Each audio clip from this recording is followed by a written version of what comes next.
Smriti he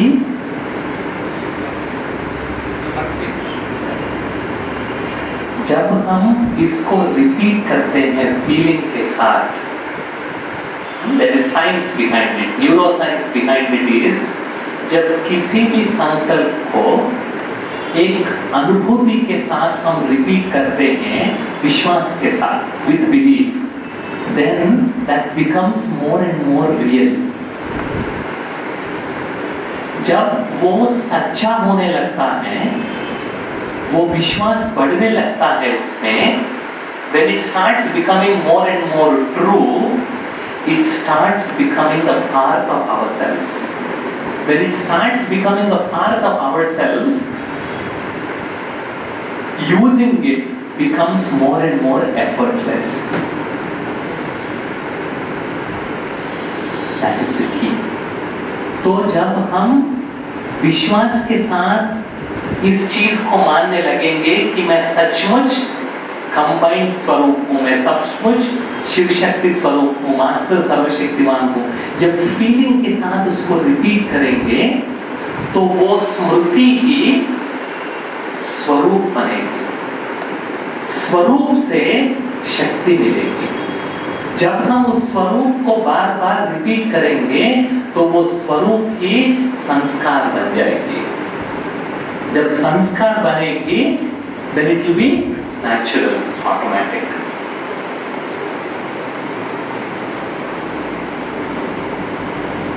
Yes, so now you can ask questions.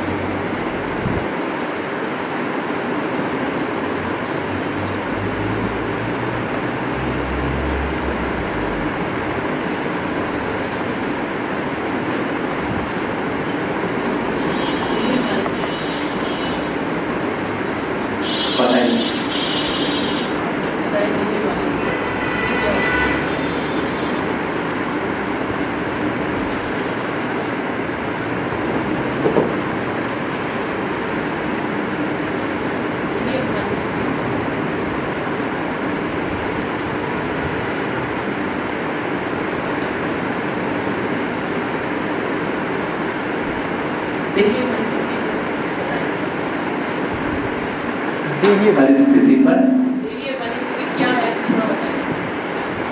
मैं समझा नहीं देवी देवी अभिमान क्या है? अच्छा अच्छा, आप सोचना कि जब हम दूसरों के साथ व्यवहार में आते हैं तो देही अभिमानी स्थिति क्या है और देहाभिमान में रहने से किस प्रकार से व्यवहार में आएंगे, विचार करना। जब हम सेवा की फील्ड में आते हैं, जब मैं देही अभिमानी स्थिति में रहता हूं तो किस प्रकार से व्यवहार करूंगा, सेवा से पहले, सेवा करते समय, सेवा के बाद, और जब मैं देहाभिमान में हूं तो उस समय किस प्रकार से मेरा विचार रहेंगे, किस प्रकार से मेरा व्यवहार रहेगा। जब मैं किसी चीज में जितना चाहिए उतना रिजल्ट प्राप्त नहीं कर सकता हूं तो देही अभिमानी स्थिति में रहने से मैं उस चीज को किस दृष्टिकोण से देखता हूं और उसका प्रभाव मेरे ऊपर क्या होता है। देहाभिमान में रहने से मेरा दृष्टिकोण कैसे रहता है, सोचो, आप वर्कशॉप करो। These are very important. These are the foundations of Brahmin life. इसलिए बाबा बार बार उस अभिमान की बात को जोड़ते हैं। बच्चे देही अभिमानी बनो, soul consciousness. I know I am soul, correct. To know that I am a soul, ये एक सेकंड की बात है, but to be I am a soul, ये सारा जीवन का पुरुषार्थ है।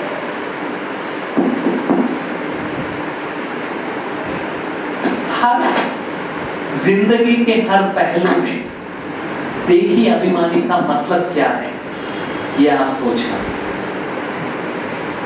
चाहे रिलेशनशिप्स हो, चाहे घर के रिलेशनशिप्स हो, परिवार के रिलेशनशिप्स हो, ऑफिस के रिलेशनशिप्स हो, what does it mean to be soul conscious? If I am a manager, when I am having a group of people, what is the difference between a body conscious manager and a soul conscious manager? किस दृष्टिकोण से मुझे देखना चाहिए? I'll give you a hint. I'll give you a hint. I'll just give you in which direction you should think. जब बाबा कहते हैं बच्चे आप भी आत्मा हो, ये भी आत्मा है, ये भी आत्मा है, ये भी आत्मा है, इसका मतलब फर्स्ट स्टेप क्या है?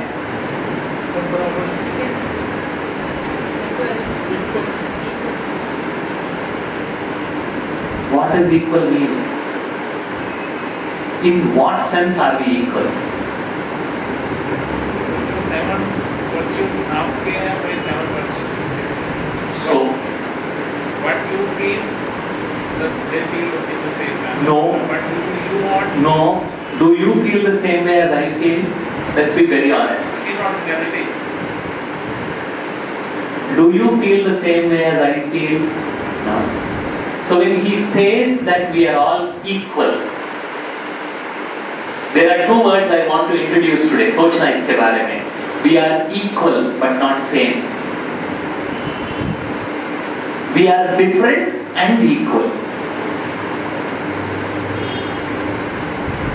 Are we same? Are we same? क्या हर आत्मा दूसरे आत्मा जैसी है या हर आत्मा अलग अलग है? करेक्ट. उनके संस्कार के अनुसार हर आत्मा अलग अलग है, but all souls are equal, एक ही स्तर पे हैं. इक्वल का मतलब है whatever respect I give to myself, I give the same respect to you. जितना मान मैं अपने विचारों को देता हूं उतना ही मान मैं आपके विचारों को भी देता हूं, लेकिन ये समझ से देता हूं कि आपके विचार मेरे से अलग हो सकते हैं. We are same, we are different, we are equal but different. आपके विचार अलग हो सकते हैं, मेरे विचार अलग हो सकते हैं, लेकिन हम दोनों के विचार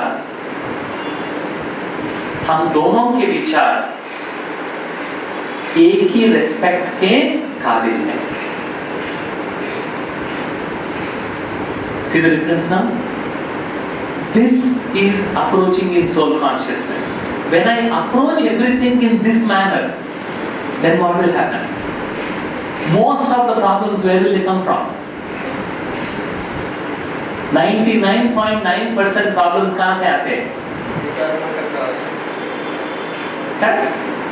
मैं जो सोचता हूं और आप जो सोचते हैं दोनों अलग हैं, और सूक्ष्म रीति से मैं ये मानता हूं मैं सही हूं, आप गलत हैं. आप गलत इसलिए मैं सोचता हूं क्योंकि मैंने ये नहीं समझा कि दोनों के विचार अलग अलग हो सकते हैं.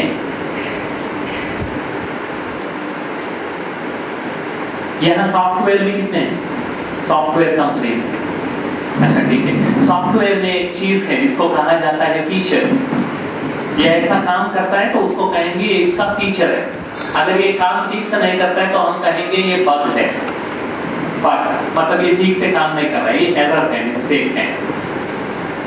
आपके विचार अलग है, मेरे विचार अलग है, ये फीचर है, बग नहीं है.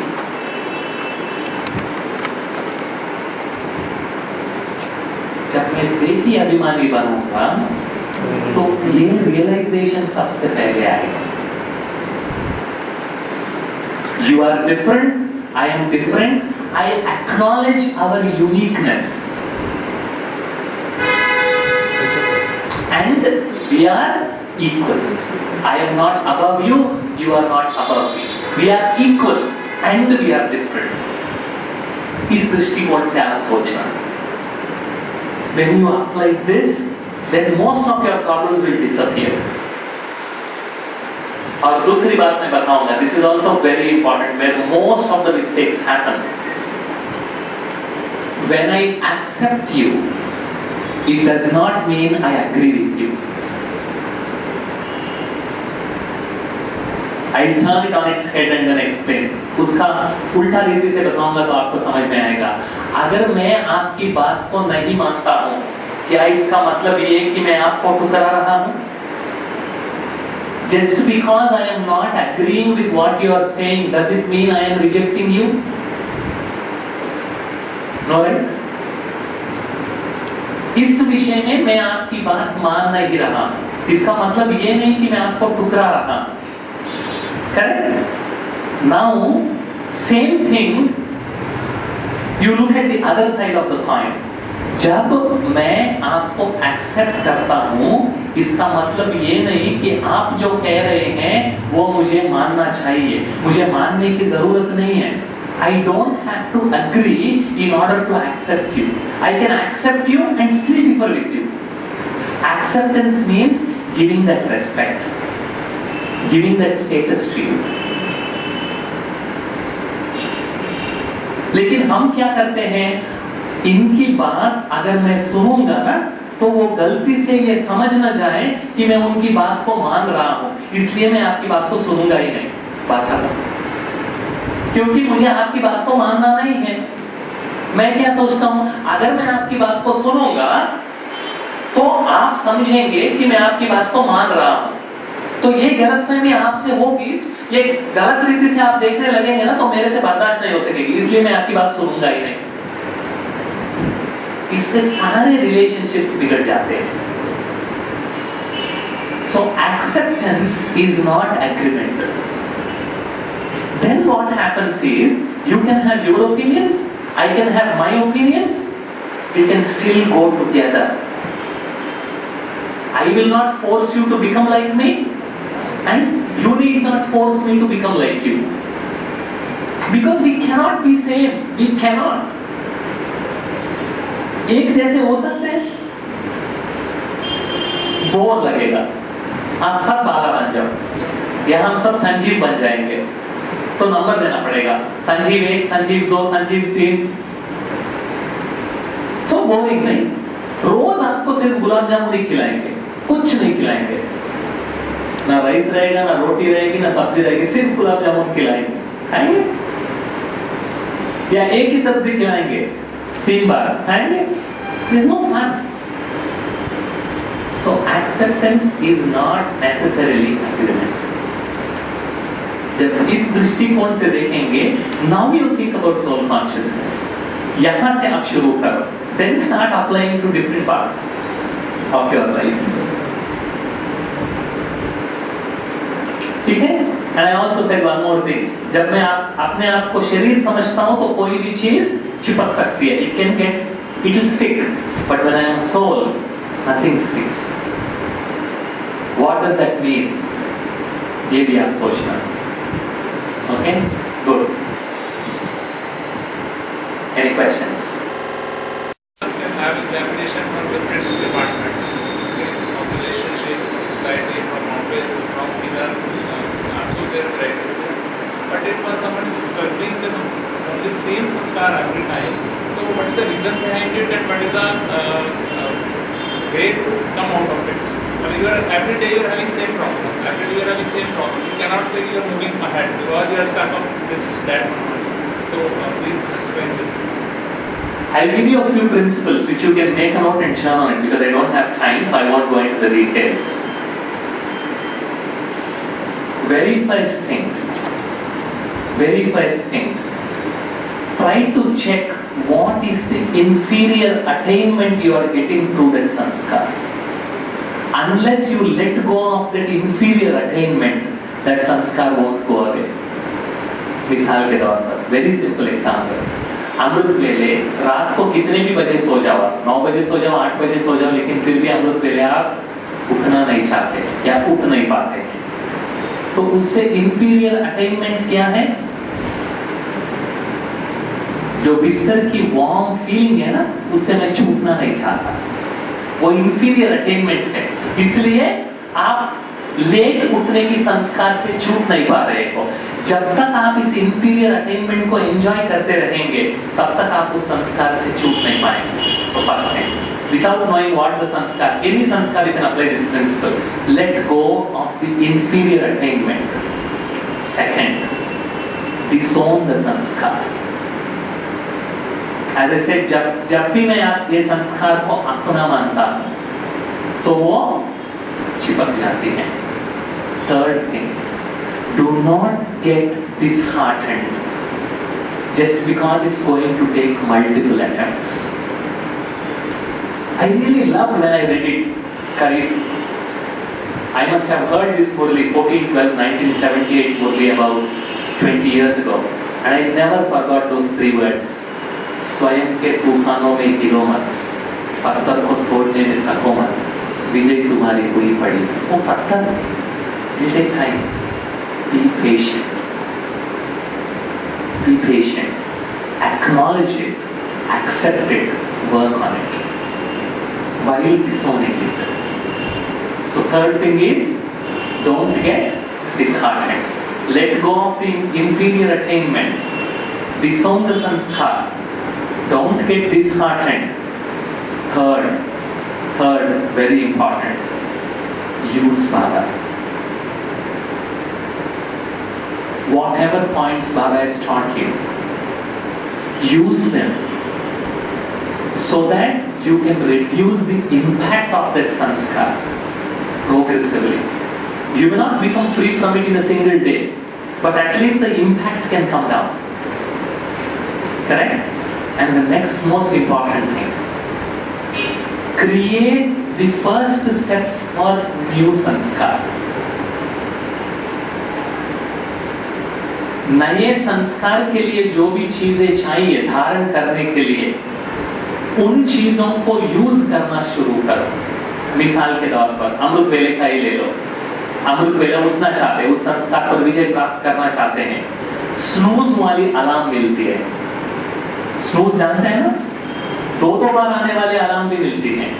तो अलार्म को दूर रखो ताकि आपको उठ के ही उसको बंद करना पड़ेगा, नहीं तो इतनी आवाज करेगी आप उठ ही जाएंगे. So take those first steps towards inculcating the new sanskar. And sixth one, जो 2 साल पहले बाबा ने कहा था, रोज चेक करो. बच्चे, ये संस्कार का पेपर रोज नहीं आता है, कभी कभी आता है. तो रोज चेक करो क्या हम उस संस्कार के वशीभूत हुए हैं. जब अपने ध्यान में लाएंगे कि मैं इस संस्कार पर पुरुषार्थ कर रहा हूं, तो बार बार आपको अटेंशन रहेगी. अगर आप उस संस्कार के वशीभूत नहीं हैं, तो अपने आप को शाबाशी दो. रिन्यू द प्लेज जिसे कहते हैं. Then, as you move ahead over the course of time, that sanskar will start becoming weaker and weaker and weaker. But without this, if you simply think that sanskar जाना चाहिए, no. Okay? Good. All the best. And as I said, have fun. That's very important. Have fun. हाँ बहन जी. Common life with our brothers and sisters, there are times that we cannot help them. We have to follow our stigma and we have our professional obligations and we do not want to hurt them. At that time, what happens is that immediately we cannot emerge Baba. It happens. We lack that something. Correct. So at that time, how can we make that brother or sister understand our limitation and also with that mutual respect, because we don't want to hurt them, but we cannot help them. That is just how can you help us? That happens. Very good question. It happens to all of us. The most important point is, as long as your intention is genuine, do not worry too much about the other person's reaction. We feel bad because our focus is on how the other person is feeling. That's a wrong focus. Because you have absolutely no control what the other person says. You repeat it twice saying that we don't want to hurt the other person. At the level of intention, it is good. I was just telling the sisters in the lunch time, good that you brought it up. My intention, when it becomes an expectation, it leads to disappointment. My intention is different, my expectation is different. You see that? Intention is good that I should not hurt this person, but in spite of my best efforts, if the person is getting impacted and he is feeling bad, that's fine. He will overcome that. But I don't have to whack myself for his feeling bad about it temporarily. That temporary discomfort we should be willing to live with. Because otherwise what happens is, it continues to become disappointment in spite of you making your best efforts. Correct? That's why don't allow your impure intentions to become impure expectations. However elevated they might look like. Correct? Very important. Okay? Thank you. Om Shanti. Thank you.